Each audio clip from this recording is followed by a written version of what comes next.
So the first thing I would say that we recommend people is to know your audience. So basically know who you're writing to. So this is an actual real picture of a study section for an NIH panel.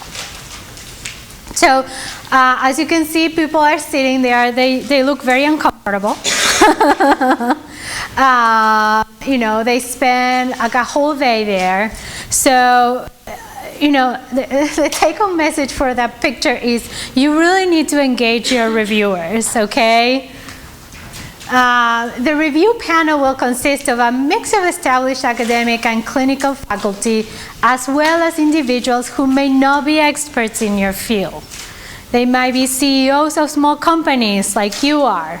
They may have business experience, but they might not be experts in your field. So you gotta be able to find a compromise to kind of make the three different types of people happy. Scientific review officers are the ones in charge of creating these panels with broad experience. Every panel has sort of a unique personality. And you can try to find as much as you can about the panel before you apply. So this might be possible in some cases. So NIH sometimes have rosters of who the panel is going to be beforehand. And you can look that up. SBIR STTRs has, as we said, have around 15 to 20 study sections for SBIR's STTRs.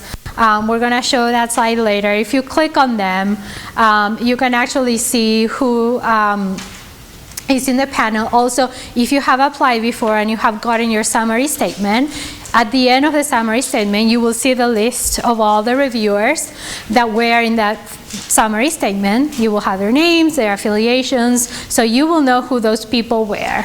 And you will have a sense of the affiliations of those people. We're going to show you a video that is actually released by the NIH, who talks a little bit about how these panels are assembled. I think it's short, it's like a 3-minute video. Our mission statement is really to do a proper review. Proper means timely, means fair, means without influence, so that NIH can fund the best application and the best research. Each year, CSR recruits over 20,000 independent experts from the scientific community to review more than 80,000 NIH applications. But for some, the application process may be intimidating. Lots of people are at different stages when they submit their first grant application, but the first time is still always your first time and you're nervous. You don't really know what to expect from this process. You can read so many proposals, and yet one will stick out and hit you in the face as being an absolutely wonderful piece of literature. And for me, these contain, again, a lucid style, a very compelling creative scientific idea, and this idea of impact, of moving science. If you do not convey the essence of the idea clearly, then no matter how good the idea is, it's lost. And so what we term as grantsmanship frequently on the panel is really the idea of efficiently and sometimes repetitively conveying what you want to do, what you will do, and how it will advance the science. There are essentially 3 elements of a proposal that get me really excited. The major hook, frankly, is the way it's presented. How clear is the language? How well do the ideas follow one from another? The second, and perhaps more important, is what is the quality of the idea? The third is the innovation. How much will this one study advance our knowledge of something that has eluded our consciousness for some time?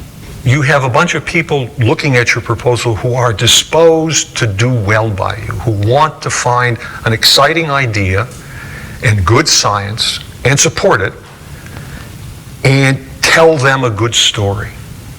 Tell them a story about what you want to do, why you want to do it, and how you're going to do it. I would encourage any applicant to seek outside review before submitting the application. There are things you miss all the time. And you should take their advice seriously, take their critiques as important, and work on revisions before you actually make your grant application and submit it. Is to do your homework with respect to what NIH is looking for in a grant proposal, get advice from your peers and mentors on what sort of proposal you should write and how you should write it. All right, we're going to see another part of this longer NIH video later on today, and we're going to come back about the review process also later. So what's the general makeup of a review panel? As I said, usually, and this is for NIH, and it might vary among the agencies.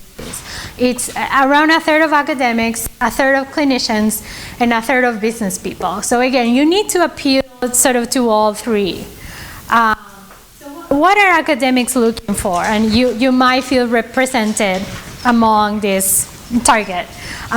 They're looking for experimental details, sample sizes, statistics, all the nuances, a robust experimental design, as always.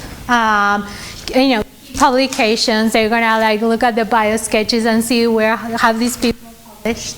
And a thorough understanding of the field. Clinicians, on the other hand, they want a clear understanding of the unmet need, right? Is this going to save the poor little children with this horrible disease, right? Is this going to help me in my practice where I need to, help all these people that have been recalcitrant to these drugs so far?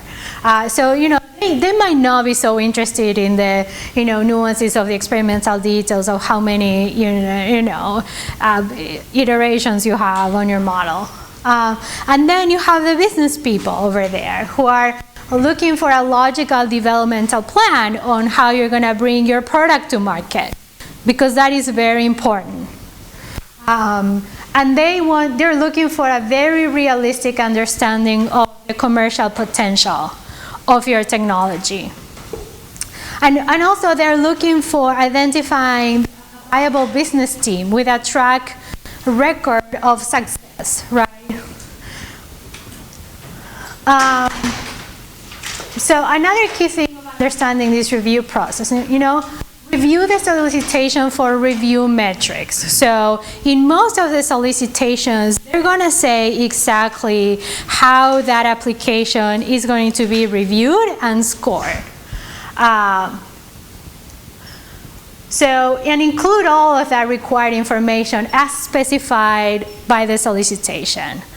If they're going to say, we're going to score you on the innovation and significance and approach, well then in your research plan, put subtitles, innovation, significance, and approach, right? Make it easier for reviewers to identify the things that they need to score.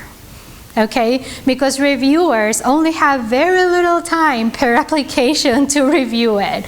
So you want to make it as easy as you can for those reviewers to do their job. Okay, if they're and another, let's say NSF is looking for broader impacts or like a broader societal impact. So then start your application and put in a subtitle, broad societal impact.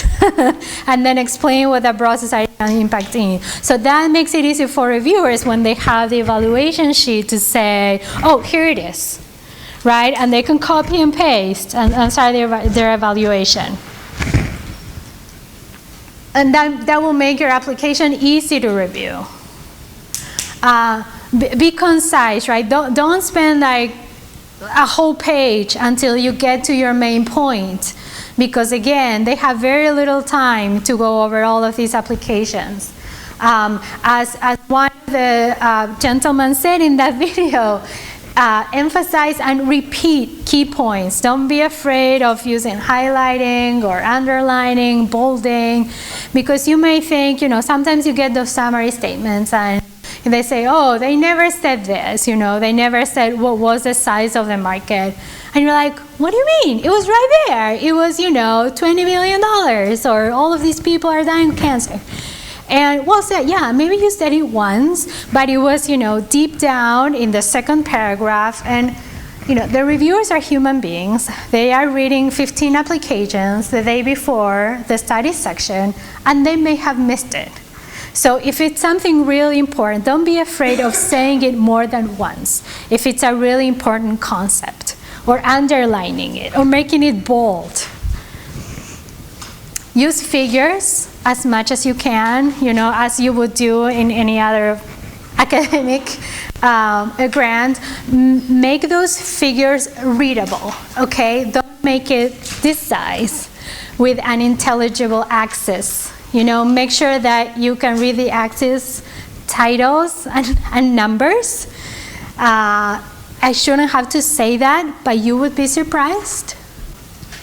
So these are sort of the review criteria that NIH uses to evaluate their SBIRs and STTRs. So we wanted sort of to try to make you to understand sort of the differences between academic and SBIRs and STTRs.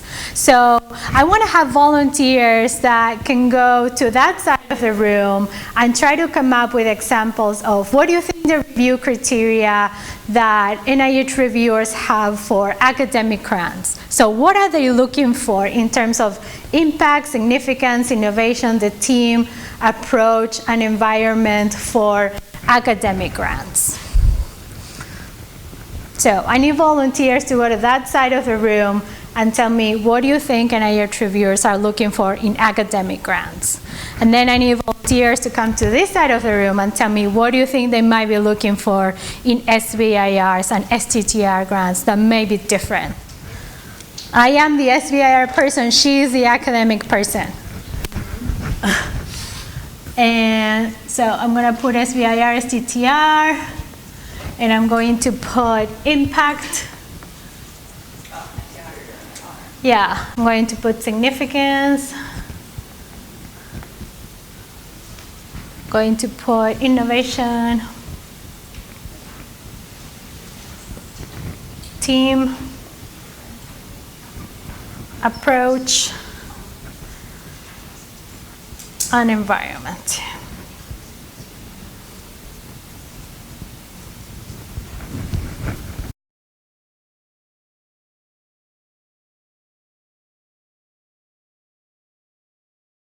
He said for academic grants, they're looking in significance, you said? Impact. In impact, in the first one, improve human health.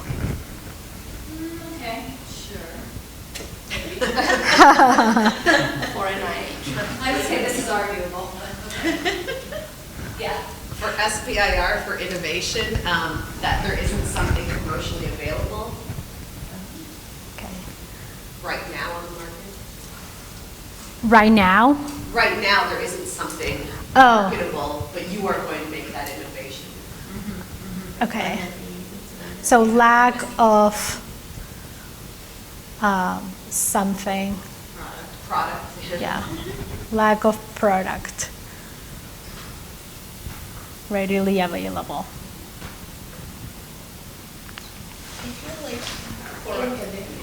For academic significance will be, does the proposed research answer unmet needs? That's the primary criteria. Okay, but realize that academic grants encompass all fields, right? Maybe you can have there are a lot of academic grants that don't necessarily stand to improve human health, right? Yeah. Or that I would say that the significance is probably more what is the impact is what is the impact on the field, right? So does it advance the science? Does it advance the science, exactly? Because there are lots of academic grants that may not really do much for human health, but maybe their paradigm, it's going to be a paradigm shift for a field. Yes. I guess as opposed to expanding understanding, maybe actually solving a problem might be impact for SBIR. In impact, Does it solve an unmet need? Solve an unmet need. And impact is probably going to be it's redundant over many these like impact is like over your overall sort of overarching goal, right? So this would also be advanced science is the significance, right? It's Heather. You have one? So like for an academic grant, I feel like the team is really dependent upon the PI and the key personnel as like they're considered appropriate to lead that those undertakings like themselves, and they find graduate students or postdocs that they mentor to do that. Whereas I feel like for small business, you're going to have to lay out a diverse team of people that could manage different aspects of a company rather than just So the more, research. yeah, more business-driven expertise. Yeah. Yeah.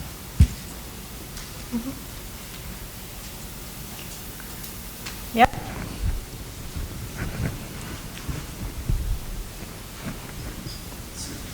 To me, it's very similar what you're looking at, and you just replace, in that case, it's on the science, here it's on the product, right? How are you going to move your product forward? How are you going to move the science forward? Yeah. I think that's a really good way of looking at it. What about, what about environment? The academic lab, right? Yeah. And the resources available to you at the university specific. So where's the work most likely to be done in an SBIR? That's where the debate that we were having earlier, So there are more options, right? So maybe a university is going to be one of your resources, but what might some of your other resources be that reviewers might want to see in the environment for a company? Maybe incubator space. Yeah. Or but also it could be a CRO. There you go. That's what we wanted to hear. CRO, maybe you don't need anything else, right? If you outsource everything. Yeah. Contract research organizations. And you know, some companies might have access, you know, to other resources through their incubator, as Vicky said, they might want to highlight there to show that they know that they have resources for business development. Yeah, I know this is a tough audience. A lot of people here are thinking of their companies as sort of an extension of what they had in the lab. Okay, but it's you have to understand that that there's a whole universe of other startup companies that were never spun out from labs, okay, in which their resources are basically independent of labs. You know, they might partner with a research institution that they have built a relationship with, but that they had never worked with in the past. Okay, but that's just an option. Oftentimes, when they need space to run an experiment, you know, there are a lot of, you know, companies or laboratory spaces available in different cities where they can rent laboratory space to do work. There are contract research organizations that you can partner with that would do work for you. Okay? And that is actually very, very common. So the fact that you all guys, you know, are in a relationship with a university and have, you know, space at a university where you're doing work, you know, it is great because you have that resource. Now, that also, let me say, comes with a cost with a lot of you, which is, in a lot of your cases, the university might have a stake on that. They might have IP, right? No, that might be a disadvantage for you because for those other companies, they retain all the IP of their product. That's something I wanted to point out. What about approach? So like what might be unique to what you'd want to consider when you're writing the approach for an SBIR versus an academic grant? So what is going to be the most important, if you're reviewing an SBIR, what's going to be the most important thing that you're going to want to consider when you're reading the approach section and you're evaluating those methods? I think that the major differences in the SBIR, I think there needs to be a very clear go, no-go decision. Right, so an SBIR is different in that you're trying to move towards a very specific outcome. Which will advance your product forward. So for a phase 1 SBIR, you don't need a formalized business plan, although it's a good idea to kind of pepper your approach with some business, to show that like your business plan and your research plan are kind of aligned. But for your phase 2, you need a much more well-developed business plan, which Vicky will talk about. Yeah, later.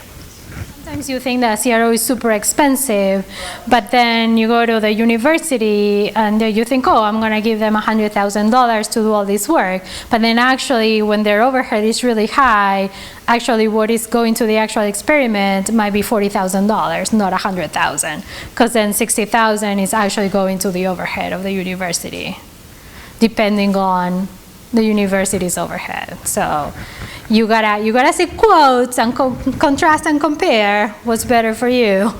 Now there are both advantages and disadvantages sometimes of using a university versus using a CRO. So that is something that you always have to balance. This is what we had sort of as a response. So as for impact, academics usually, need to find this very interesting. SBIRs are usually for impact, as the guy in that video said, they really need to find this compelling. So usually, you really need to, when you're writing the significance section, really need to get to the point really quickly and grab the reviewer's attention in the first paragraph or two of your application. In the significance, the academics usually are looking for, does this advance the field? Because as Erin said, it's all not necessarily based on human health. Although I guess you guys might be biased because of all the cancer people here. SBIRs and STTRs though are really focused on human health, particularly for NIH, SBIRs, STTRs. In terms of innovation, academic grants are really focused on something novel. SBIRs and STTRs are also looking for something that's novel, but really what they're looking for is to make sure that it's something feasible, because this needs to become a product. Okay, so they really want to make sure that this is a product that can happen. As for the team, academics are really, looking for all those biosketches, publications. SBIR reviewers, they want to make sure that there's someone in the team that has commercialization experience or business experience. Okay, because again, SBIRs, STTRs, you're working towards a product that's going to be commercialized. So you need to have someone in your team. If it's not from your company, it can be a consultant, but there has to be someone who has commercialization experience in the area you are working on. Otherwise, if it's just a bunch of academics that have never put a product on the market or work for a real company, it's going to be a tough sell for reviewers. In terms of the approach, academics are always looking for more data. SBIRs, as we talked about, it's all about product development and de-risking. As we just said, academic grants, most of the work happens at academic labs, either your lab, collaborator labs. In SBIRs and STTRs, it's really a mixture of CROs, contract research organizations, academic partners, and also in business labs. Okay, so the next thing is to identify and develop a plan for long lead items. So when you start actually planning to do an application, there are things that are known to take a long time. So we always recommend sort of plan for these long lead items. This is sort of a very, very broad overview of how long it can usually take to prepare an application and plan for it. So the first thing you would need to do is register your company, and that can take anything in different sites. So that can take anything between 1 and 2 months, depending on which agency you're targeting. I would say that on average it can take you 2, maybe 3 months if it is your first time, to prepare and submit your grant. Then, the NIH processing, and this is for NIH. The processing and the study section review can take 3 months. And then the council review, that's, you already know the score of your grant, but then the council needs to meet and say, do we have the money to actually fund this? That can take another 3 months until there is an actual funding decision. NIH for SBIR, STTRs, they have 3 annual cycles, and the deadlines are always the same: January 5th, April 5th, and September 5th. And sort of the general solicitation for that year is always released around May. So if any of these dates fall on a weekend, then the submission deadline is the next available business date. So, long lead items. Of course, defining your project, exactly what you're going to do. Complete the registrations. That can take a while. Identifying your team members. So who is going to actually be on this grant? Make connections, because some of the people you may know, but some of them you may have to actually reach out to. Getting letters of support, that might take time. And have your proposal reviewed, or at least identify people who you can ask to eventually read your proposal before submission, as the people from the video suggested. So defining your project. The first thing you need to ask yourself, so what is my value proposition? And how is my solution unique? So what differentiates my product from the competition? Okay? So if I'm developing a drug for, let's say, breast cancer, so why is it different from the other breast cancer drugs that are on the market? Does it work quicker? Does it work for a population of women for which the other breast cancer drugs do not work? What makes it different? And what do I need to achieve my next research and development milestone? So what do I need the money for? So we always like to tell people to sort of outline the pathway for how the technology will get from the current point in development, so how it is now, to a commercial product. Because you need to have a very good idea of that pathway. Determine what is feasible within the project period and the budget of the grant. So read the solicitation, see how long that grant is going to be for, and what the budget is. And try to put those together. So this is sort of a made-up product development pathway. Let's say I need to do some prototype optimization of my medical device. That will take me around 6 months, and that'll cost me $100,000. Once I have the prototype, I need to do some in vivo testing in some kind of animal model to see if it works. And that will cost me around $150,000, and it's gonna take me another 6 months. After that, supposing that it worked perfectly, I need to put it in a phase 0 clinical trial, okay? Well, that's gonna cost me $3 million, and it's gonna take me around a year. So hopefully that goes well. Now I'm ready to put it in a bigger phase 1/2 clinical trial. That's gonna cost me maybe $50 million, and it's taking me 2 years, okay? So that, and hopefully after that, provided that I, get clearance from the FDA and everything goes well, I'm gonna get my product to market. So that's sort of the overall development path of my product. This is where I am now. This is everything that needs to happen, and this is how I get my product to market. So these are all the milestones. This is the money I'm going to need, and this is a projected timeline. So then, I looked at solicitations. I saw that there is an SBIR STTR opportunity for a phase 1. for, let's say, $250,000. So I said, well, maybe I can use that SBIR STTR to do this work. Because that, SBIR STTRs, phase 1, they are, usually around a year, and they will give me $250,000. So that aligns well for this section of my product development path. So that's the idea of what you think should be doing. Then you can have other plans for this part. That could be a phase 2, that can have investor money, whatever you want to do. And it's always good to have alternatives, as we're going to see in the future.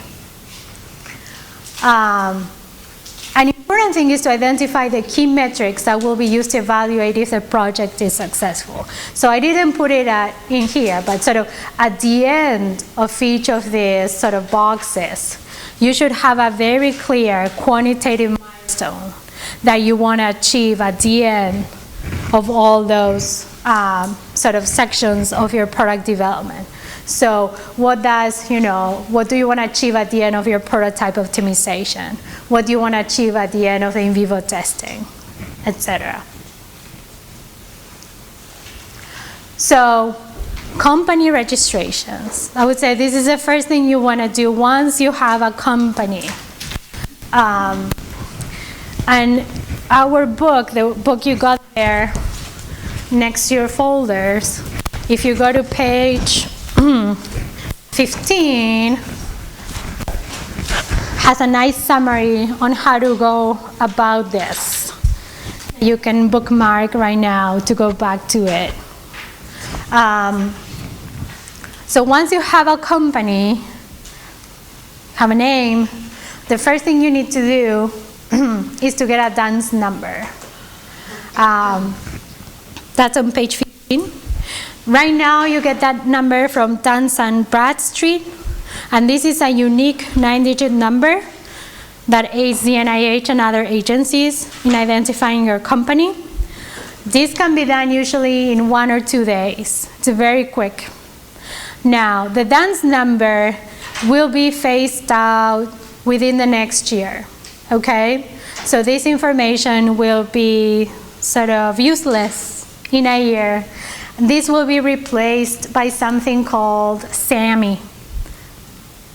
But right now, if you have a company and if you don't have a DUNS number, you still need to do this to get a DUNS number. The next thing, once you have a DUNS number, you need to register your company in SAM, the System for Award Management. And that is sort of the key remaining step for a lot of people. Because this is the most complicated one. Okay? So this is in the same page, page 15. So this registration is required for all companies to receive funds from the federal government, okay? So most of the agencies, DOD, NIH, NSF, will require your company to be registered in SAM.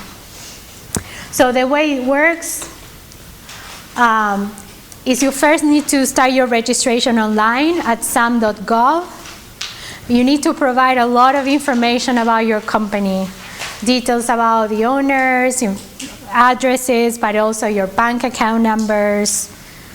It might take you, half an hour to an hour, or maybe more. At the end of it, you won't be registered automatically. So that needs to go through a process of verifications of your tax things and stuff like that. So that's why it can take up to 6 weeks to actually become active. Okay? So a quick question, just for clarification. SAMI and SAM? Different things, no. Okay. So what I meant by SAM is that this DUNS number in a year, it will be phased out. And it will be replaced by something called SAMI. And the reason it will have that name, it's because you will get it through SAM. So it will incorporate it into the SAM platform. That's why it'll have that name. But right now, they're separate entities. Okay? So at the end of your online registration, that very first day when you're done after 2 hours, you will then need to send a notarized letter to actually keep processing the SAM, okay? So you, from the website, you can download a template of that notarized letter. You will have to fill up that letter, go to a notary, have it notarized, and then send it to the address that they give you. Now, where to find a notary? In a UPS store. That is very easy. And people at universities, usually there are notaries everywhere. But it's very important that you do it within 1 month of actually finishing up the thing online. That is SAM.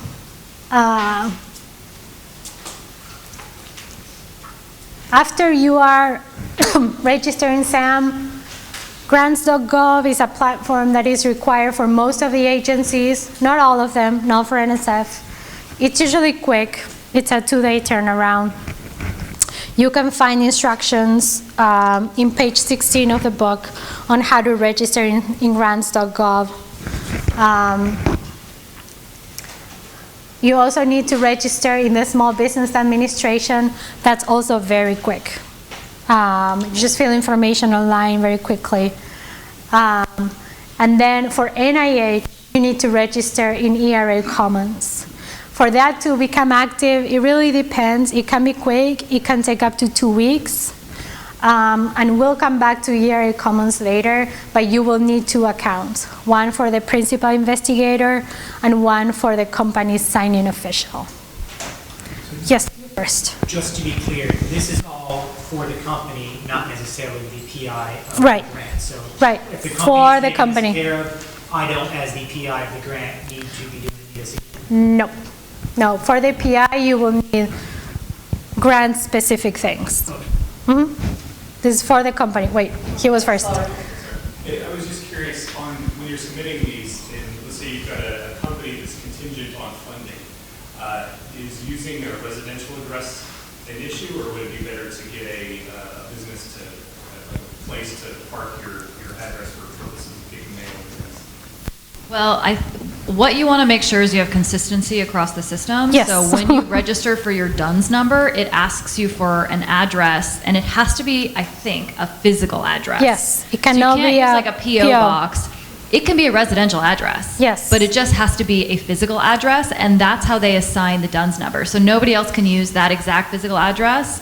It's a unique DUNS number. And then you just want to use that, carry that same address through for everything else. I guess maybe a follow-on would be, do you think the type of address affects your grant scoring later? No. No. I don't think reviewers even look at that. No, they will never look at that. She was second, sorry. Sorry. Okay, now I had a question. But so Okay. regarding the address, but would that be the address of the company? No, that's exactly what he was saying. okay. You can put the address, whatever address you want when you generate that DUNS number. If the company has an address, that's great. You put the company's It's supposed address. to be the company's address. Now the problem is that some companies are virtual. Right. So people just use their residential addresses, which is fine. No one cares. The thing is you need to be consistent, because then the address that you put in DUNS, then you need to put in SAM and in grants.gov and in everywhere. Okay? So what happens if you start with your home, because that's all you have, and then because you don't have incubator space, and then you gain incubator space? That's fine. If you start with one address, but then you have an incubator, then you can go back to the website and just change it. Yeah, but because this takes so long, we don't recommend that people do, if you're like getting close to a submission, like don't make those changes then, like go ahead and just stick with what you got. And then when you know you have a lot of time and you're not running up against a deadline, then you can go back and change everything. I don't know if at that time you would I think you have to get a new DUNS if your address is different. I don't know if you can change the address on an existing DUNS. That I don't know. People usually change the address in grants.gov and SBIR without changing the address on DUNS. I think they can have different addresses in DUNS than in the other one. So, yeah, he did that. So, I moved from my apartment to another apartment, so I could change the address of the SAM. Actually, one of the grants they contacted me, we can update the grant until you change the yeah. address, because Now, Yeah. except for the grant is different. Like, Yeah, it's a little bit of. But you just go online and change it. Yeah. It takes a few days for them to change it. Yes, he had a question. Real quick, so if you submit an STTR and PI is in research professor at the research institute, is it the institute that submits the grant, or is it the company you're working with? It's a company. The company. Yes. Yes. The company is always a prime. Remember, this is an SBIR for product development. The prime is always the company that's developing a product, never an academic.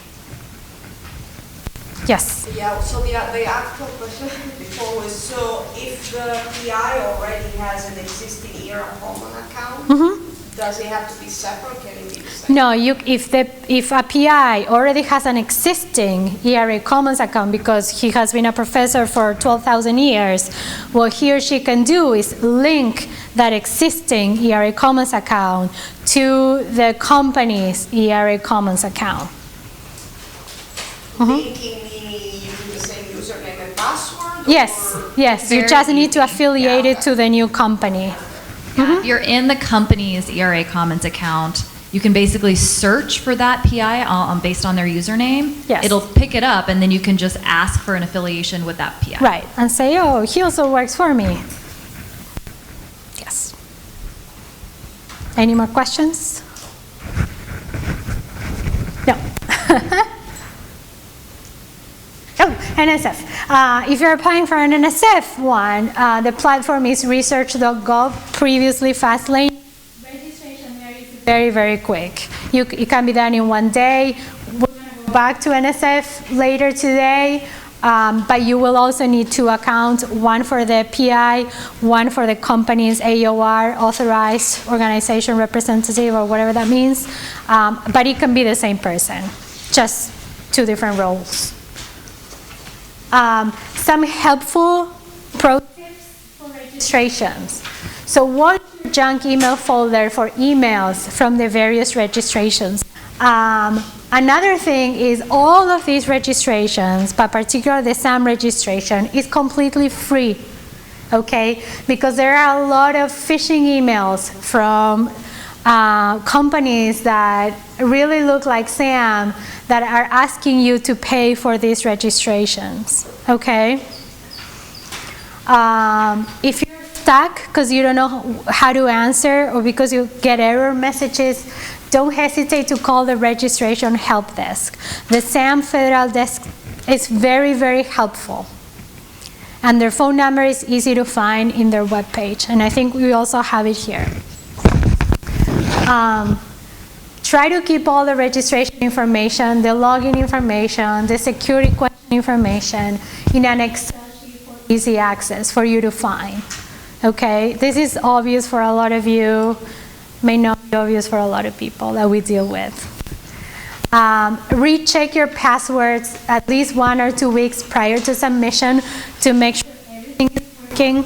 Again, you won't be surprised at how quick and how often you need to change some of these passwords.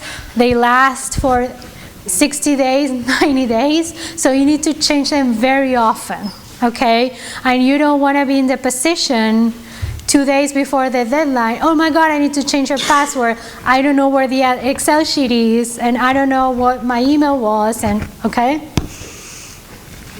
Okay, identifying your team.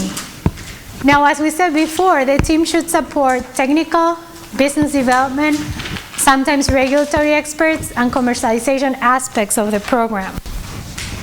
I put the book here. Okay. Identify academic experts as needed to facilitate critical studies. That doesn't seem to be a problem for you. Identify individuals and make connections early, because sometimes it takes time to develop a relationship. If you need to find business experts, regulatory consultants, request biographical sketches and letters of commitment from these people. For instance, let's do a case study.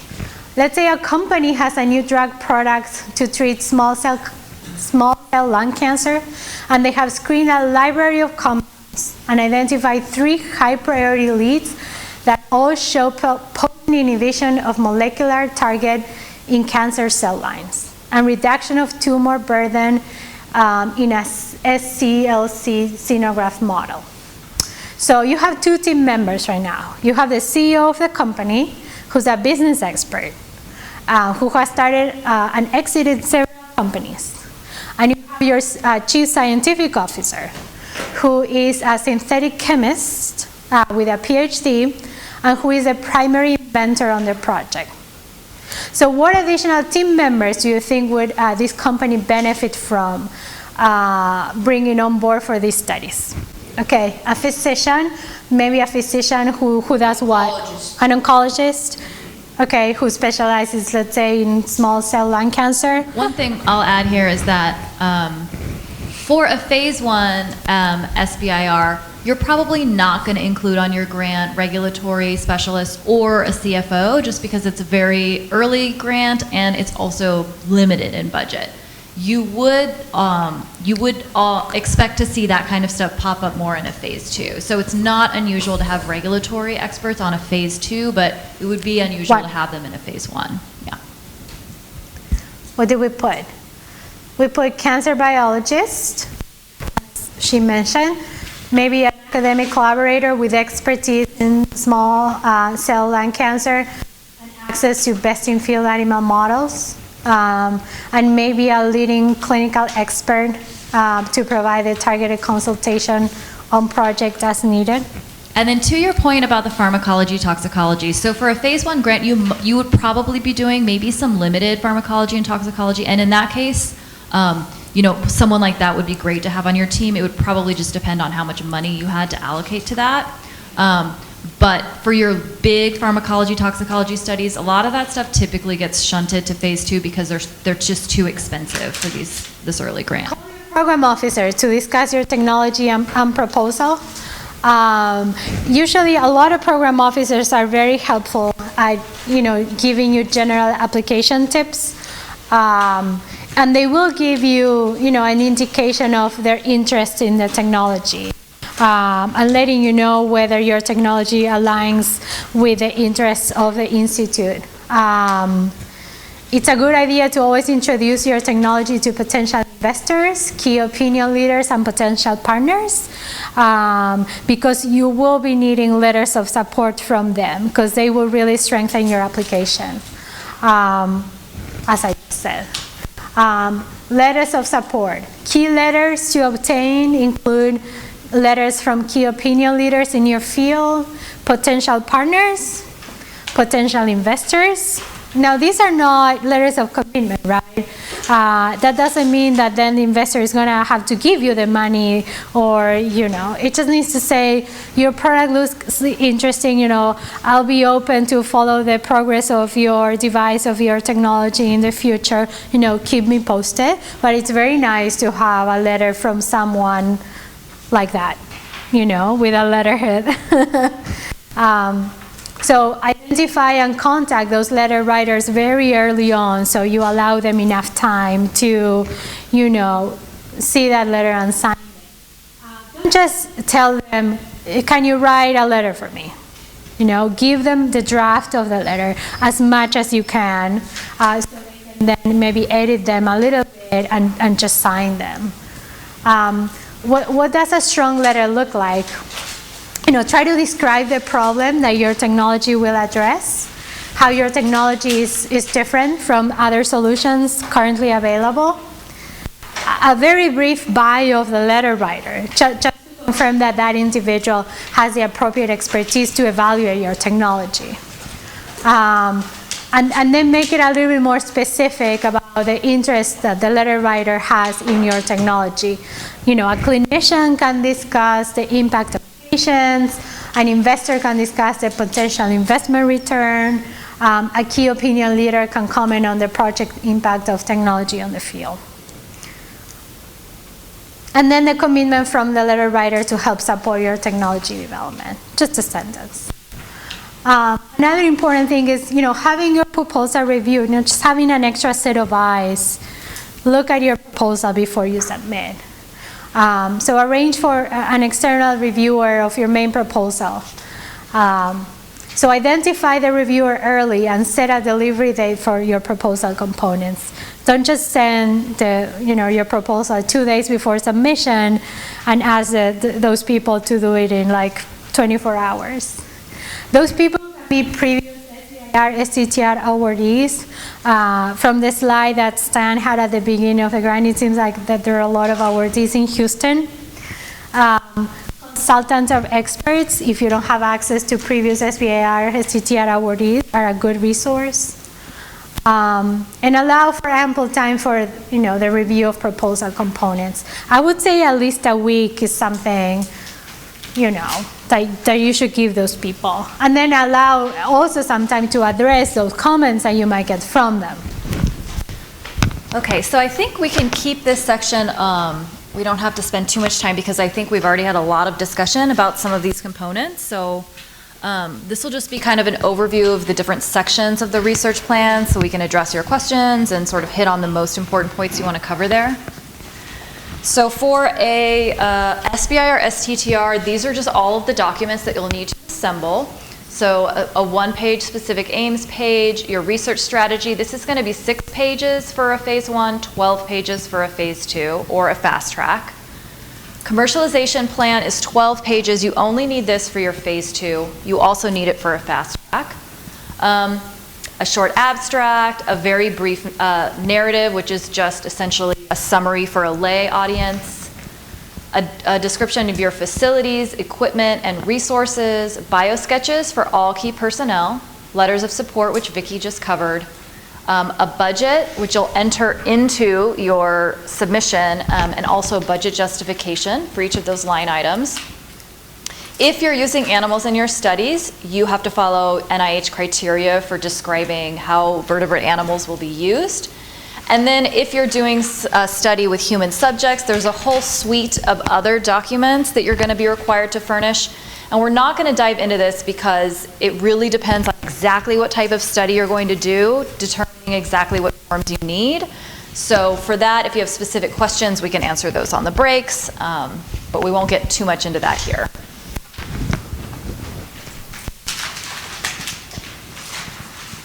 Okay, so specific aims. So as we were talking about when we were comparing SBIR versus academic grants, if you've written academic grants, you're very familiar with the idea of a specific aim. So the one thing that you need to consider when moving to an SBIR type of mechanism is that instead of having each aim, the goal of each aim to expand knowledge horizontally, each aim should be advancing a product vertically towards a market or a patient population. So it's a little bit different of a way of formulating the framework of the research plan. So it's still going to be 1 page in length. So what you want to do here is introduce the problem. So what you want to think about for your specific aims page, which again is not dissimilar to when you're thinking about an academic grant, is you want everything that's going to be the most important thing you want the reviewers to understand about your project to be included in this page. So you really want your entire project really crystallized well in this first page. So the points you want to make sure to cover are what is the problem or the unmet need that you're addressing? What is your innovation or your unique solution to the problem?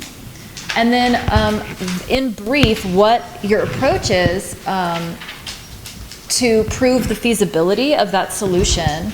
And here you can also take advantage of your specific aims page to introduce your company. Not everybody does that, so that's kind of up to you, but sometimes people will introduce their company, maybe the institute that they're working with here.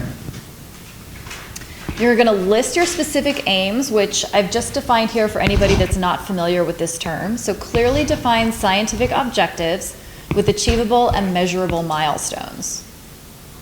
So I wanted to provide some examples because it's really important for your specific aims, one, that they be specific, and two, that if you can, to pair them with your quantitative milestones. And we're going to work a little bit harder to describe exactly what we mean by measurable.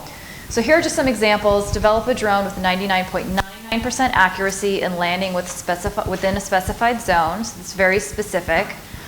Test the mechanical stability of a new prosthetic device. evaluate in vivo efficacy and PK/PD activities of drug X in mouse models of triple-negative breast cancer. So these would be typical aims that, Vicki and I have seen come across our desks. So these would be examples of kind of the level of specificity you would need to have. And then ideally, each one of these would need to be paired with a quantitative go, no-go milestone. So the milestone is not like you're just going to restate your aim as we've achieved this. It has to be, your endpoint has to be defined, the metric by which you're sort of measuring success needs to be defined, and then the actual milestone in quantitative terms. Like, what's your actual success criteria here?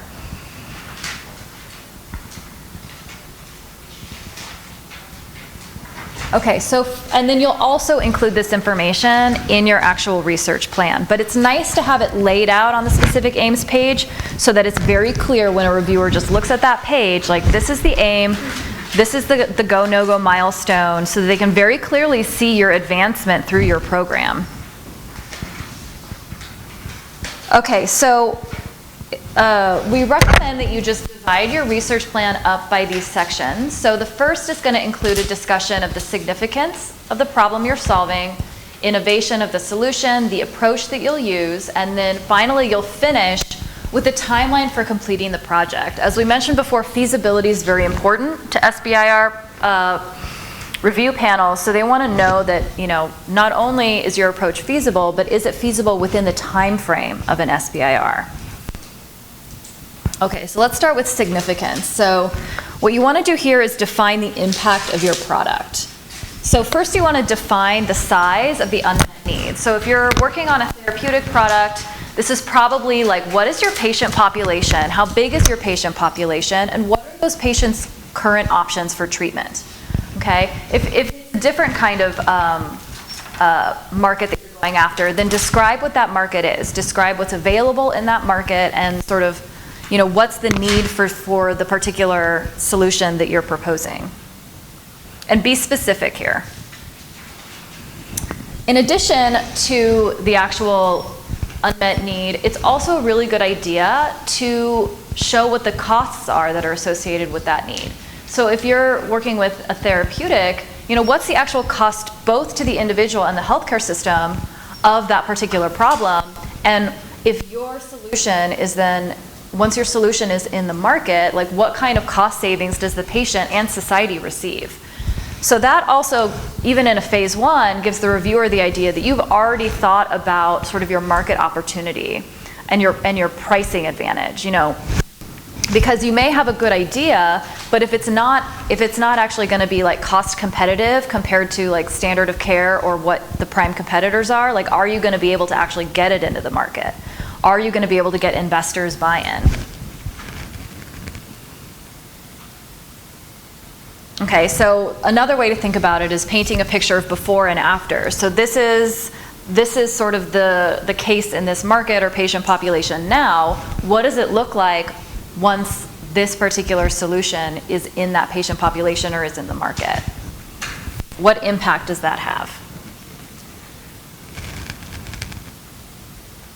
Okay, so the next section is what actually makes the product innovative. So you've just told the reviewers why it's going to be impactful on maybe the individual or the end user and hopefully society, but what makes it actually innovative? So one important point to make here is that the proposal that you're developing, the technology that you're trying to fund, it must be groundbreaking and not simply iterative. So if the reviewer perceives that your technology is simply like incremental improvement on an existing technology, they're going to score you pretty low on innovation because they're just going to say, well, this is iterative, it's incremental, it's not innovative. So this is just an example. We will alter the material construction of an existing device to make it more efficient and or to broaden its application. So this is not going to be sufficient to get you a good innovation score. It really can't be iterative. It really needs to feel and appear to your reviewer to be novel.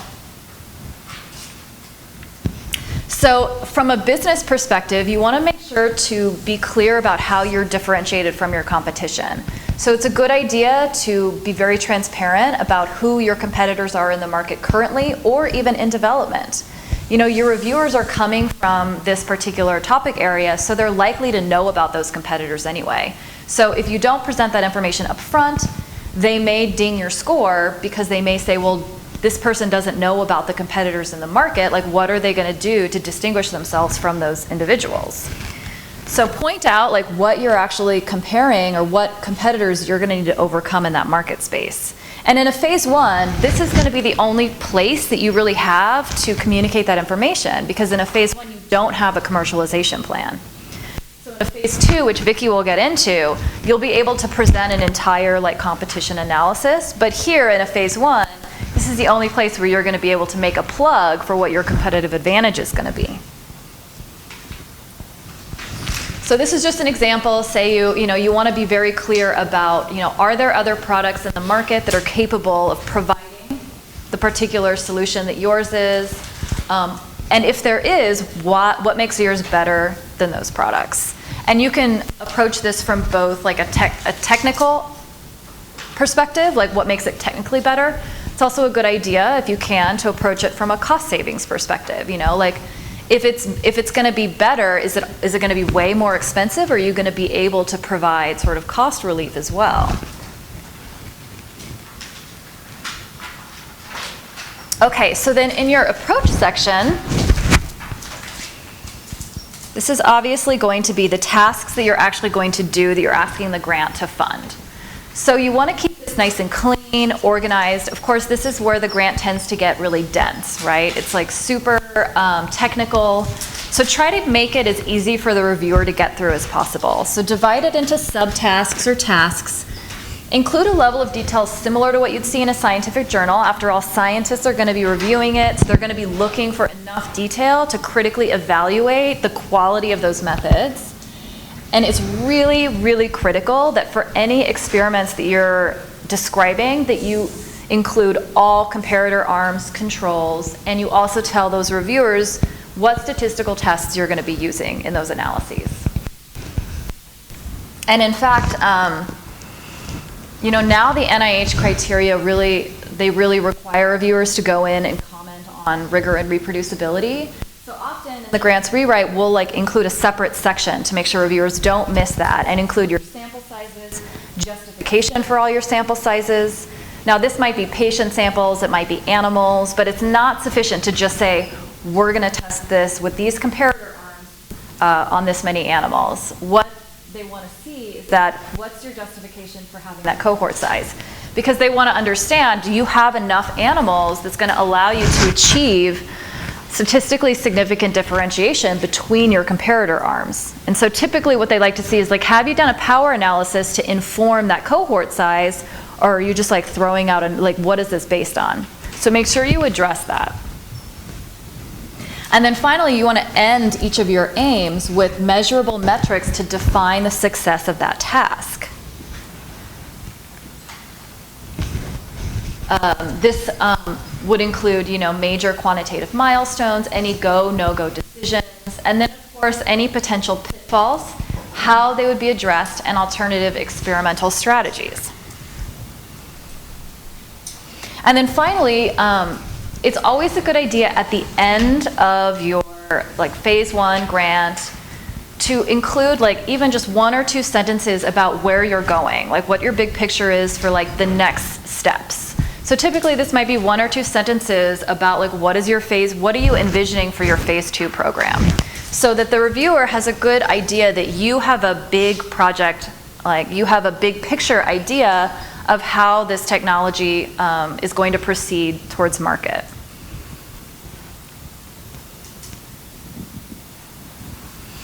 Okay, so preliminary data. So if you guys have been involved in writing academic grants, you know that there's a lot of different ways preliminary data can be presented in a grant. And that's true for SBIRs too. There's no hard fast rule for exactly where it has to go.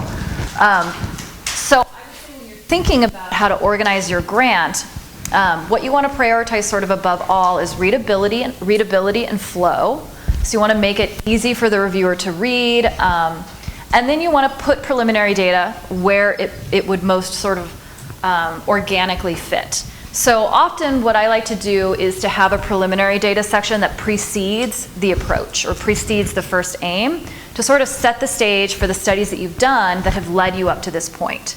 and to sort of set up the rationale for your next set of studies. So that's a good way to do it. You can then also sort of pepper preliminary data into the approach section where relevant. So if for instance, you're proposing to use a particular methodology in your efficacy study to examine like disease burden somehow, and it's like a method that's specific to a laboratory or a model, you might include data there to show the reviewers that that method is feasible in your hands or in the academics that you're working with hands, that kind of thing.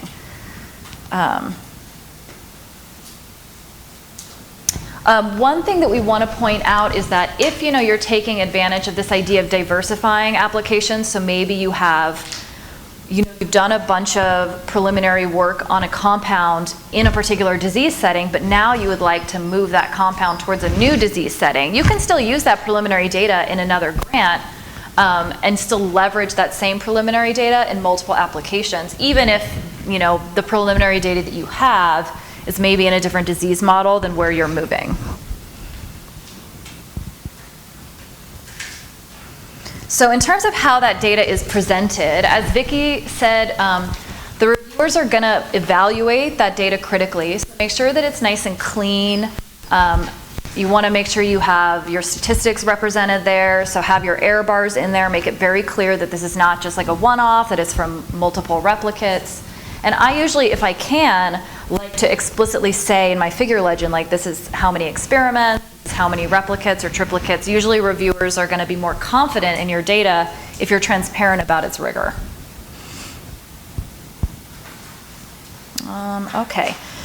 So then, in that preliminary data section before the approach, it's nice to just round it out with like a conclusive statement about sort of how this data overall informs the premise of the project that you're now going to go into describing. Okay, so then after you're finished describing your approach, you want to include this timeline. And it doesn't have to take up a lot of space, but the purpose of that is to sort of give an idea of exactly what tasks you're going to perform when, and this allows reviewers to evaluate sort of whether what you propose to do is feasible within the time frame that you're proposing it. An SBIR STTR timeline is a year max. That's not a lot of time, right? So you want to make sure that when you represent this timeline, like that it is feasible, that you're sure that it's feasible, so that you don't get criticism from your reviewers that your project is wildly overambitious for the framework of this grant. Okay. Regarding timelines? Yeah. So you have a timeline of just presented here of just the SBIR phase 1. Mm-hmm. If you're applying for phase 1 grant and intend to do phase 2, would you include that sort of milestones in there as well? Or? No, I would just keep this limited to the specific tasks you're proposing in this grant. Okay. Yeah. And then like I said before, you can just include a couple of like overarching statements, forward-looking statements about what you intend to accomplish in your phase 2. Yeah. And so for the NIH, SBIR, STTRs can be anywhere from 6 months to a year. So it doesn't have to go all the way to the end of a year if you're, if you're working with a product where the development pathway is going to be very fast. For the NIH, a lot of people are working in animals, so that time, most people want to go all the way out to 12 months because animal studies take a long time. That's not going to be true for all companies, so this can be tailored so that it doesn't have to go all the way out to 12 months. Okay, just some do's and don'ts. So in the approach section, you want to provide details, but you don't need to go overboard. Your readers are going to be experts in the field, and so they're going to be familiar with standard established methods. You don't need to you don't need to over describe those if those are sort of standard in the field. So you can provide concise methodology, including justification for sample sizes, details of statistical analyses. But if it's a standard established method, you can assume, I think, that your readership is going to be familiar with those things. And then in terms of writing your quantitative metrics of success, you don't make them qualitative or vague, right? So this is an example of the level of detail that you want to have in that go, no-go milestone. So treatment with drug X leads to reduction in tumor burden by at least 20% at a p-value of 0.05 compared to control arm. So essentially what you don't want to do is say treatment with drug X will lead to reduction in tumor burden. You want to make sure you include, like, what are you comparing it to? What's your standard of care arm? Because if there's already like a standard of care, then in order for that to be a viable market opportunity, it needs to be better than standard of care, not just compared to nothing, right? So keep that in mind, the kind of specificity that they're looking for there. Okay, so before we break for lunch, we're just going to do a quick fun activity. So this is also going to be in the front page of your binder. So what I've provided you there is, it's basically like the background for specific aims page, but the specific aims and metrics have been stripped out. And then you also, I think, have a little bit of information about the team there. So based on what has been provided, and there are spots to fill it in, see if you can come up with what you think would be good specific aims for this particular project alongside some metrics of success for each aim. And then who you think would be appropriate key personnel to include on that grant. And those can just sort of be like vague terms like what kind of scientists or what kind of expertise would you think would need to be populated there? We're going to talk about commercialization plans. This is a very important document that you guys are going to be preparing for your phase 2.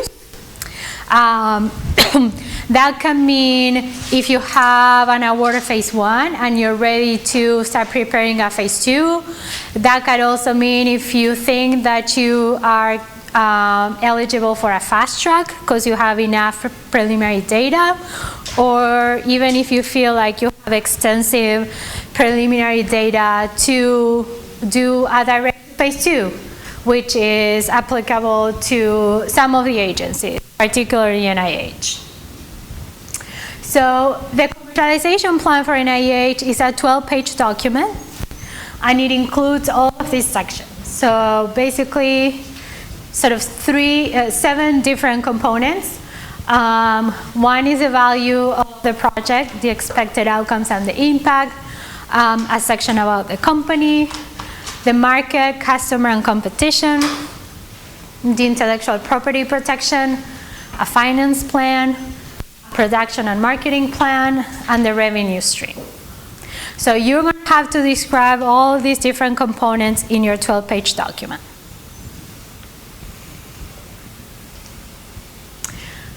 So let's start with the value of your project, expected outcomes, and impact.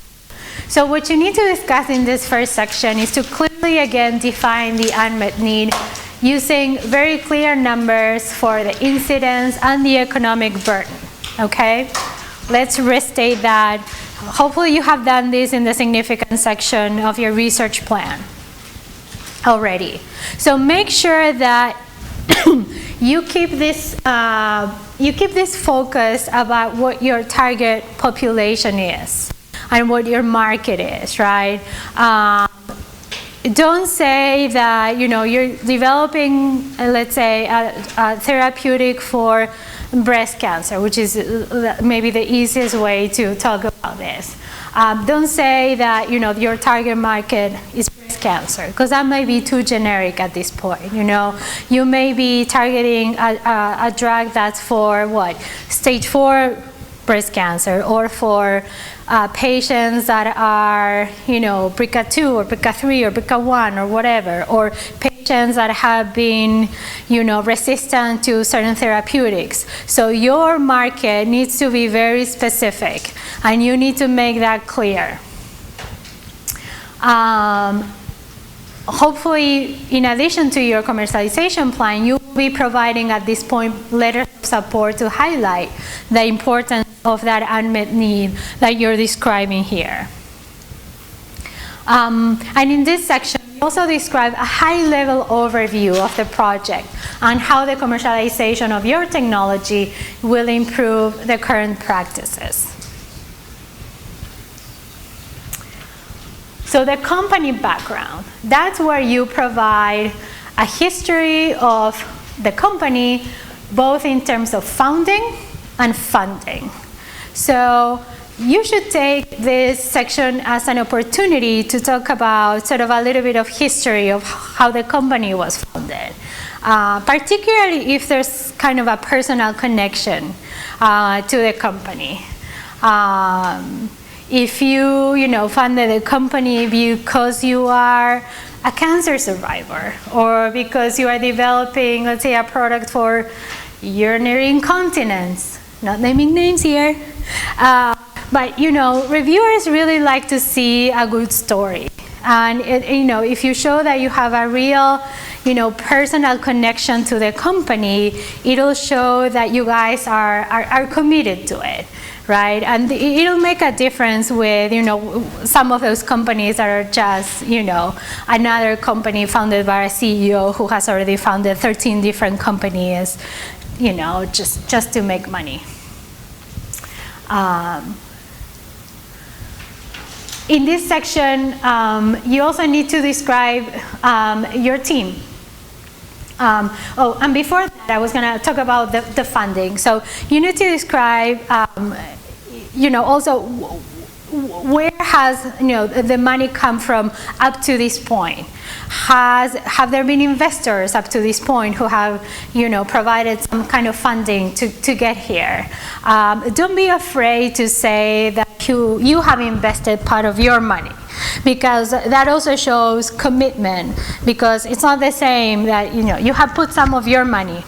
That's also very important for reviewers to see. That means that you want your company to succeed. Yes? Are numbers important here, or just naming investors? Numbers are important. Yes? Any kind of work. What? Any kind of work where you're just working for free? That's fine. Put that there. Yes.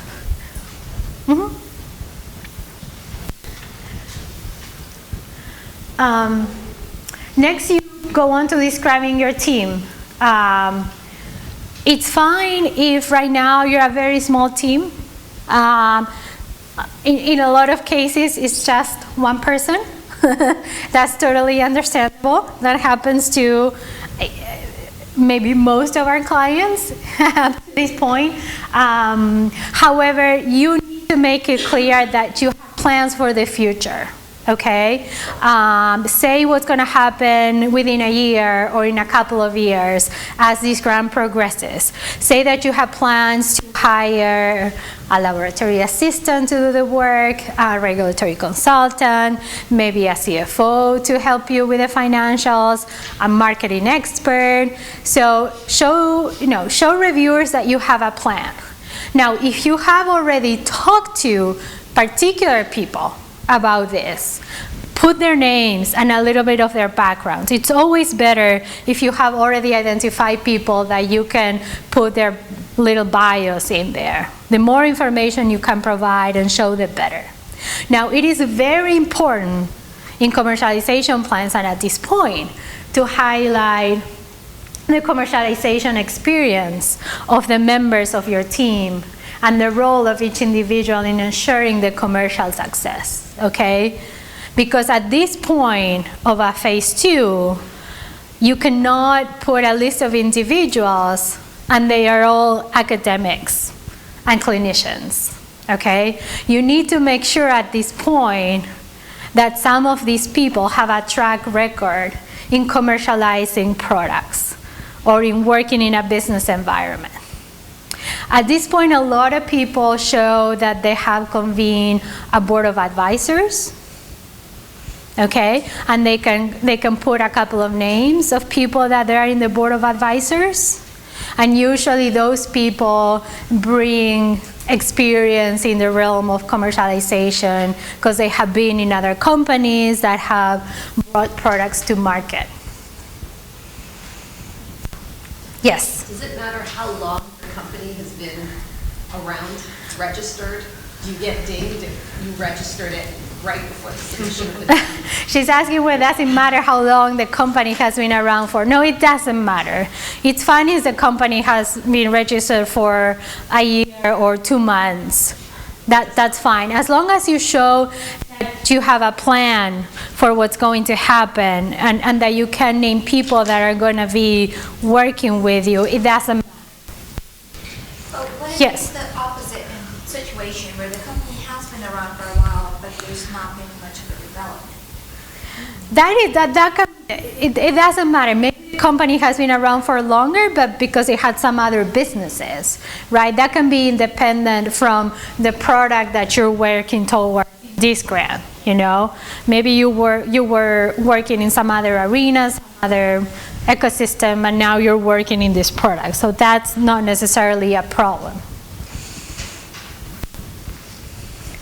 So the next section is the market and customer section. And this is very important. So for the market section, you really need to be very specific about what the size of the market is.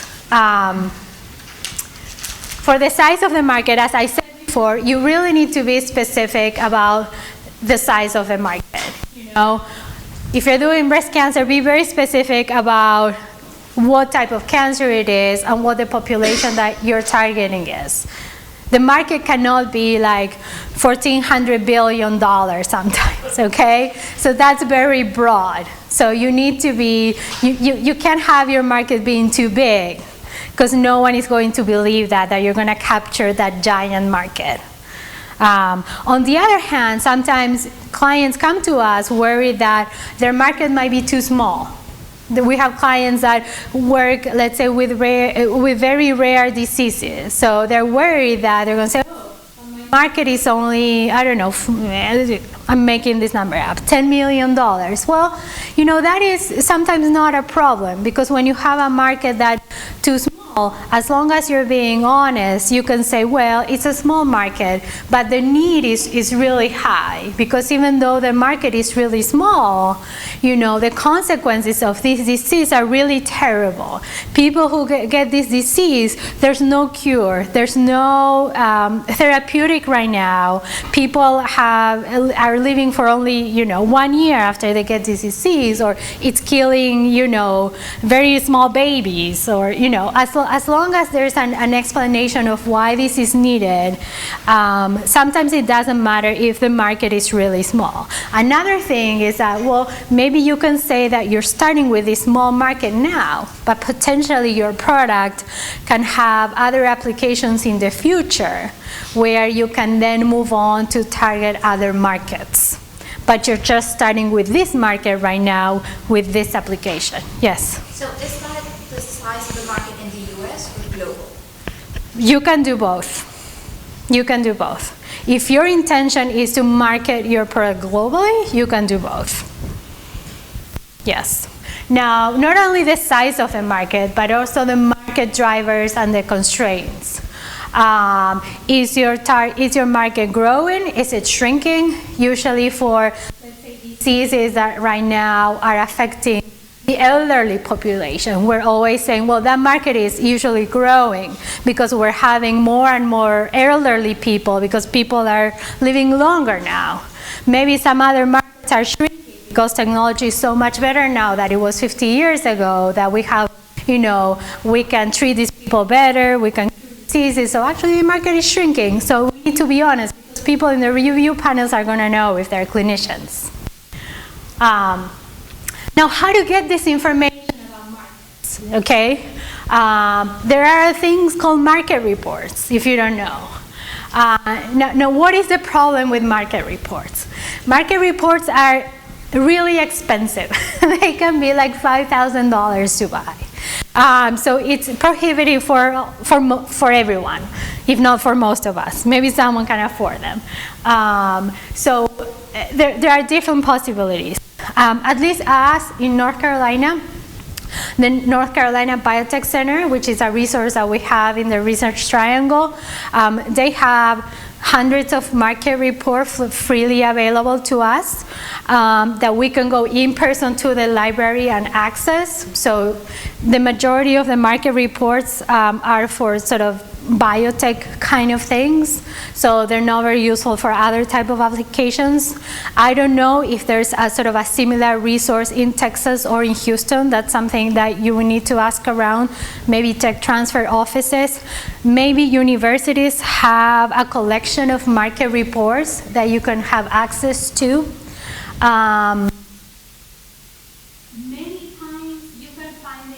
information that you would find in a market report in the websites of private foundations, because private foundations based a lot of their publications on information that they get from market reports. And the way I often do it is by doing literature searches, because there are a lot of publications that would cite the market report. So I just do a lot of Googling using the right keywords. And often if you go to, if you look for the market report and just go to the the summary of the market report, where you have the title, sort of the first page that they give you for free, at least they will tell you for free sort of the compound annual growth rate of the market, which is the most basic information you need to put. It's not a lot, but it's sort of the basic information you need to put. What is, at what rate is that, market growing? So that's always useful, and at least you get something to reference in your commercialization plan. So you are saying that you typically search Yes. Google. So how could we make sure we are using trustworthy sources? I guess you would have, I don't know what you can find and say, what type of keywords would you search for, like a particular disease, let's say, and some type of cancer, and then market reports, or what type? Well, I get more specific about, a priority, I would have to have a better idea of what the actual market is. And then I will put that, and I would say market report, and I would look for that. And at this point, I can recognize some of the typical sort of editors of market reports, so I would know how they look like. There are so many around that, I cannot check the validity of everything they say, but no one does, and no one really cares, so to be honest. It's not a scientific publication, so it's not that the market report has been peer reviewed, and reviewers are not going to go and check whether, the value that you have put for the compound annual growth rate is actually accurate. But maybe I will do a couple of searches to see if different sources have a similar number, and that's as far as I go. Okay. Also, if you do like a Google image search for these Yes. things, often you can find figures that they pull from those market reports that show Yes.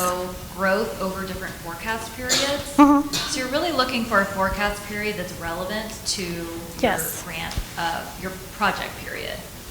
Like if you're trying to look 5 years down the road, you try to find a market report that's like within the right forecast period. You can often find those in Google Images. And as Vicki said, like a lot of times if you Google stuff, there'll be like chunks of market reports that you can see online, because that's how they try to get people to buy in, is they'll give you like a page or two, and then they ask for you to pay if you want to see the entire thing. So you can get information online, you just can't get the whole thing. Yeah.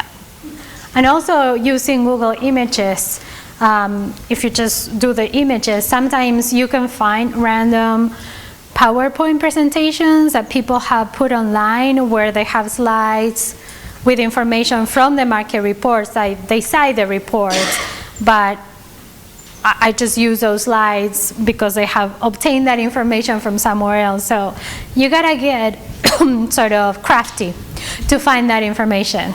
The competition section. This is a funny section in the sense that a lot of people, when asked to describe their competition, will come back and say, well, I don't have competition. There's nothing currently available in the market that can do what my product can do. And to be honest, in the reviewer side, that's never true. That is never true. There might not be something that does exactly the same thing as your product do. But there are things that may be currently available that are trying to do the same thing. So you need to be including that in this section. And also, there might be other technologies that are in development just like you, who are trying to develop a product. And it's up to you to be able to find who these other things are. Now, how can you find other products that are in development?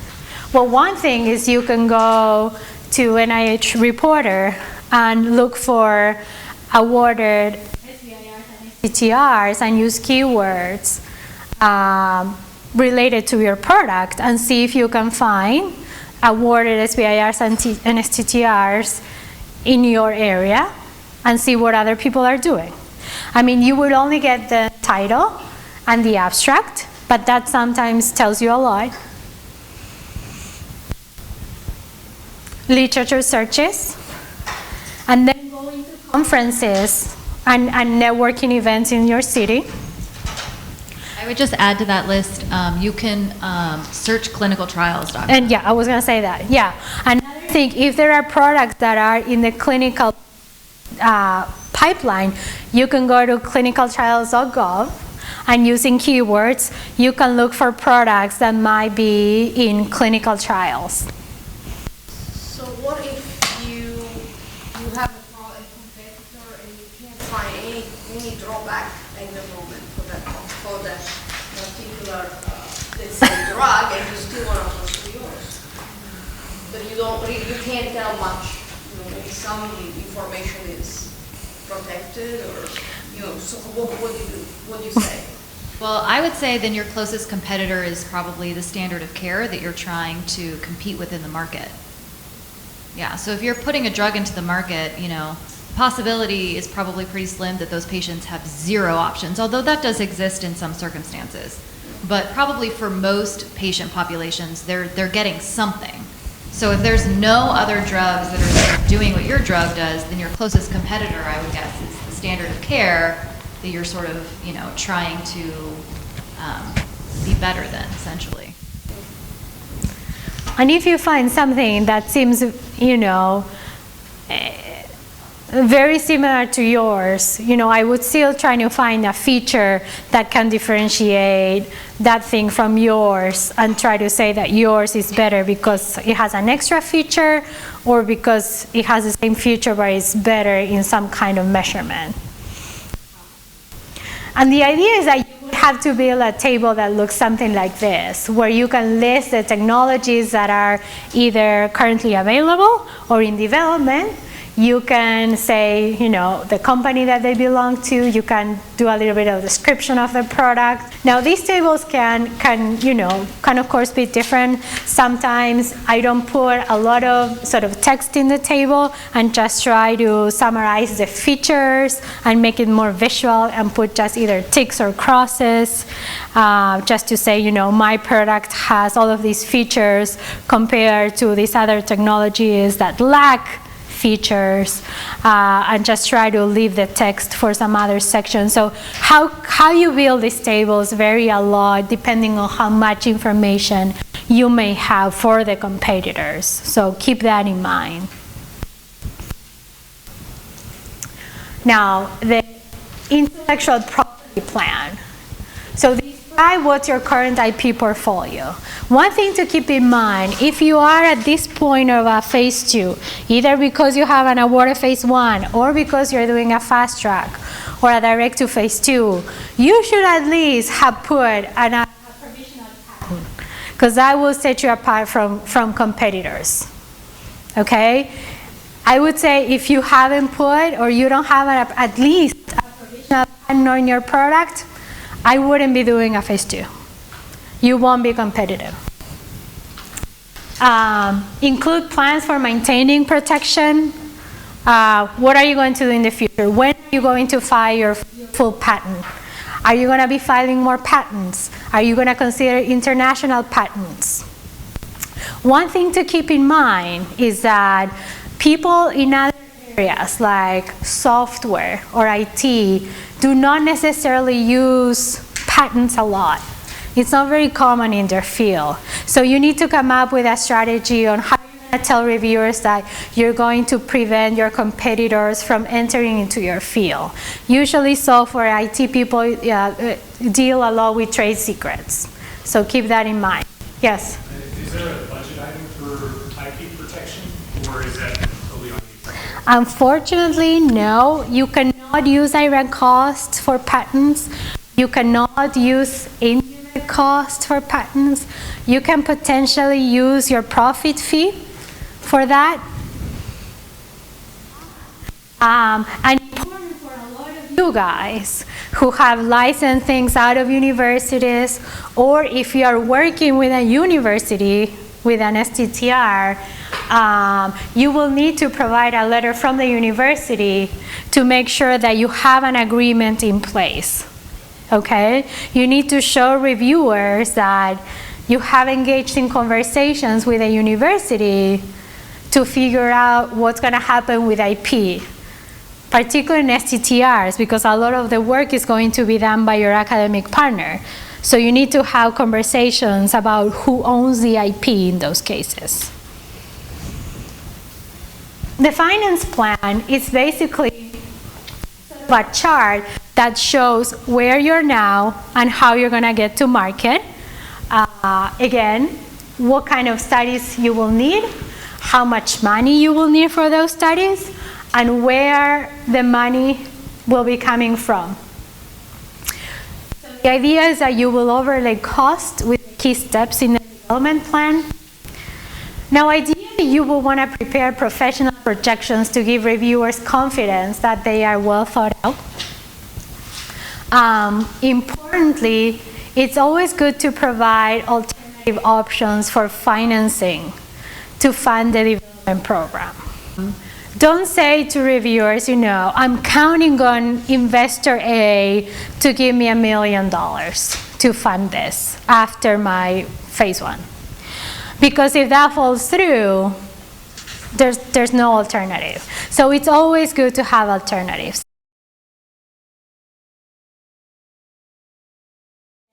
We've identified 3 potential partners. You can name those 3 partners. You don't have to have a commitment from those partners. It's better if you do. If you can provide a letter from one of the partners saying, we'd be glad to, if this works out, if the phase 2 works out and we are ready to go into production, blah, blah, blah. That is fantastic if you can have a letter. But at least, provide them with names of potential partners. If you need special regulations, be sure to name those. And in the event that production will be handled by a partner, highlight the expertise of the 3 partners that you mentioned. So what do you mean for special regulations? If you only can produce your product in some kind of special environment that needs special regulations because it's toxic, or it only needs to be done in a very specific environment. Throwing stuff.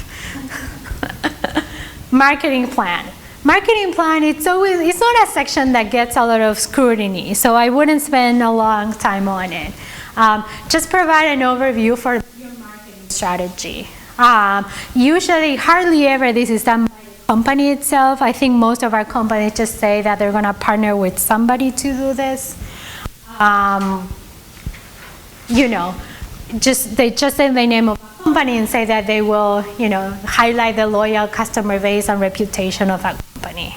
It's very straightforward. For the revenue stream section, you need to describe the vision for how the company will generate the revenue for the product. Now, there are many options for this. Again, it's always good to provide alternatives. You may be thinking of a licensing deal, royalties, direct sales. That's sometimes an option. And importantly, you need to provide estimates for the revenue amounts and the timing, and indicate future plans after commercialization of the current product, if you have any. Okay, a brief do's and don'ts for commercialization plans. Do provide a thorough report on your competition, both existing and future. As I said before, never say that there are no competitors. And do provide conservative estimates of your market potential. I would just add, for some of the things that like market and production and sales, There are certainly a lot of companies that their entire business plan is sort of based on the idea that they will exit before that happens. So they will like basically sell their product to like a bigger drug company that has the sales force to actually get it into the market. And that's totally excusable. That's not going to count against you if your plan is to not actually bring it all the way to market. You just want to be clear that that's your strategy. So budgets are going to be different among agencies, often among institutes. So this is sort of a general guide for an NIH budget, okay? But there are going to be different flavors. Direct to phase 2 is the same as a phase 2 for standard solicitations, and again, it can be up to $2.5 million for proposals that address certain topics. So, special topics are eligible for budget waivers that allow you to go above the $252,000. And you can find the list of that, the list for those topics in that link over there. So for instance, these are the list of topics that are eligible for those budget waivers for NCI. As you can see for NCI, they're pretty general, like therapeutics, in vitro and in vivo diagnostics, imaging technologies, devices for cancer therapy, agents, blah, blah, blah. Now, other institutes have other topics that are far more specific. So it really depends on the institute. And I'm going to come back to this in one of the last slides. But importantly, even if an institute has a list of budget waiver topics that presumably you can ask for more than $252,000, that doesn't necessarily mean that you can actually do it. So our recommendation is always talk to the program officer, okay? Because not all institutes actually have the money to give you more than $252,000. Okay, NIH forces institutes to publish these topics, okay? But then the institutes do not actually have the money to go over $252,000. And one of those examples, I think it's NIAMS, the one for musculature, whatever it is. Other institutes will give you more money. NCI, if you fall within one of these categories, will give you up to $400,000 for a phase 1. NINDS will give you up to $500,000 if you're going to use animals, and $700,000 if you're going to use humans.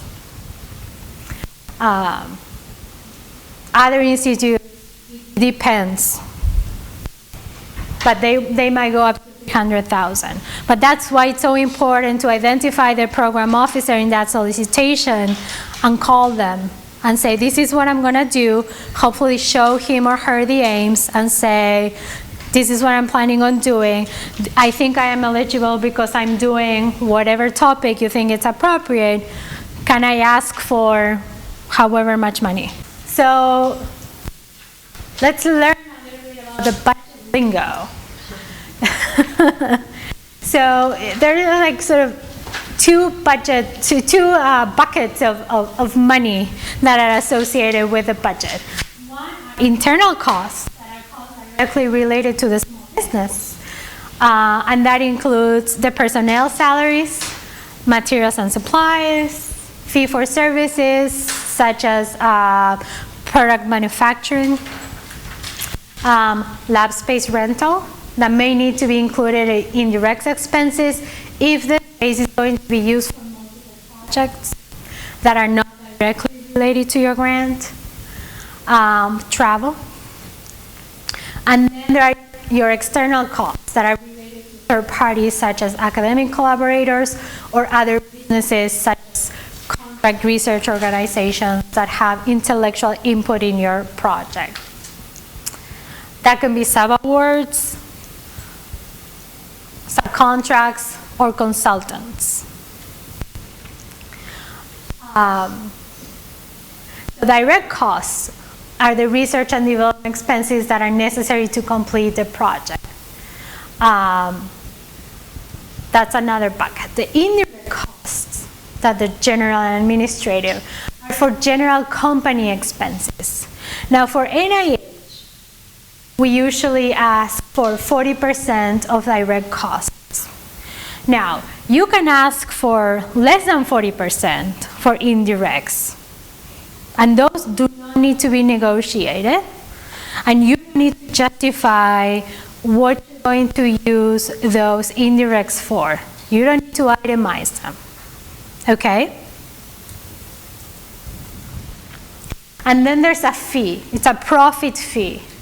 That it can be up to 7% of the sum of direct and indirects. Now, the indirect costs can be used for anything except for marketing purposes, IP-related purposes, or alcohol. Hey. The profit fee can be used for anything you've ever, including alcohol. If you, I mean, most of our companies, you know, give it back to some company-related thing. But if you want to use it for, you give yourself a company bonus and use it to go on vacation, you can do it. A lot of people use a fee for IP-related stuff because that's one of the things that, you know, you really cannot use any other sources of money for. Now, people have asked me, what if I want to, there was a question over there, what if I want to ask for more than 40% of indirects?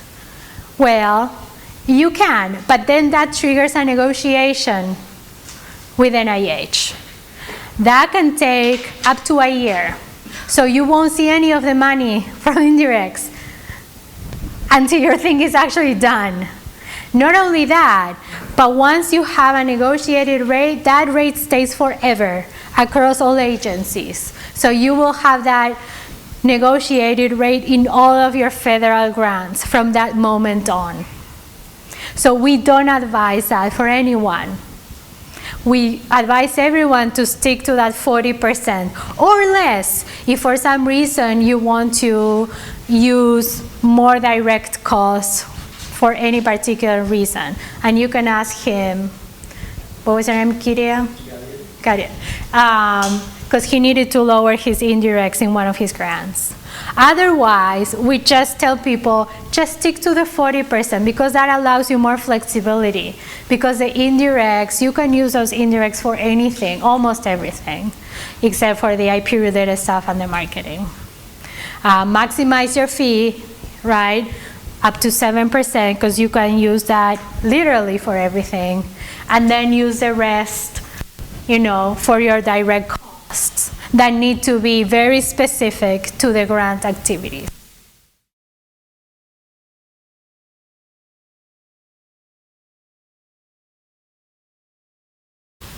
Now again, each NIH institute or center has its own budget rules. So read the fine print, even if it aligns with a budget waiver topic. As I said, like NIAMS, even though they have budget waiver topic listed, if you talk to the program officer, they will say, actually, we don't have more money to give you more than the $252,000. So, and we'll begin populating that spreadsheet early in grant preparation process to ensure that the scope of the work fits within the budget projection. And we advise people to do this at the very beginning, so there are no surprises. Request the necessary quotes. Contact the pre-award officers at the universities if you're going to use sub-awards. Because universities might take, you know, weeks and sometimes months to process all the information needed for the sub-awards. So some tips for maximizing the internal costs, and that is important for people that, need to outsource a lot of stuff and they don't know how to maximize the money that should be allocated to the company. Don't be stingy with personnel salaries. You can ask for computer purchases.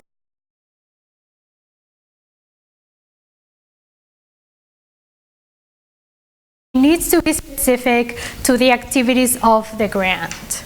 You can't just ask for renting space for your company as a whole for activities that are not related to the grant. That should go in the indirects. But you can ask for, let's say, 3 months of laboratory space to carry out the activities for specific aim 2. A little bit about phase 2 logistics. The reviewers are provided your phase 1 summary statement, but not your full phase 1 proposal.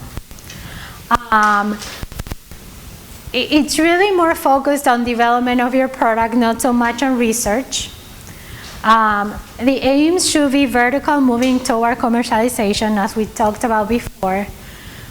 The main differences in the application from the phase 1, the research strategy, which is the main document, it's 12 pages, so twice as long. Now, the letters of support are very important. You know, they were important in your phase 1, but in your phase 2, they are really important. And this is where you want to show reviewers, since your product should be closer to commercialization, that you hopefully can have a letter from a potential investor, a commercial partner.